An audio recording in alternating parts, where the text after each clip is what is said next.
Billet var i kiosken og købte en farlig ven. Den er vild, men den kan hurtigt blive slem. Han viser den til Milo og Gilo. De kan ikke tro det. Han tager den tilbage og siger, det er ikke for sjov. 2 uger senere, her er Josef med sin nye trøje. Han går og snakker om sin køje.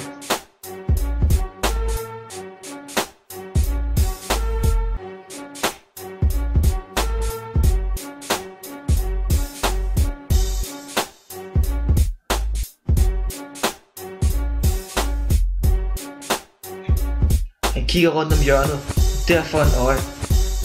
Han ser de 3 drenge stå der. Det ser ikke godt ud.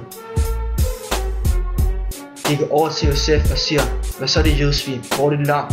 Josef går i chok, drengene går helt amok. Han tager turen og spurgte alt hvad han kan. Drengene er langt bag ham nu. 2 dage senere sidder Josef på en bænk og spiller et sjovt spil som hedder Slink.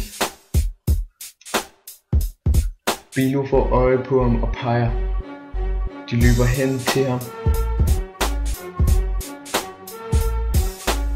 Lægger ham ned.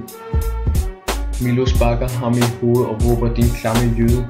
Gilo tager Bilos gun, tager et skridt til højre, tvivler, trykker af, bang! Josef blev livløs, helt død. Drengene fortryder, det gik for stærkt.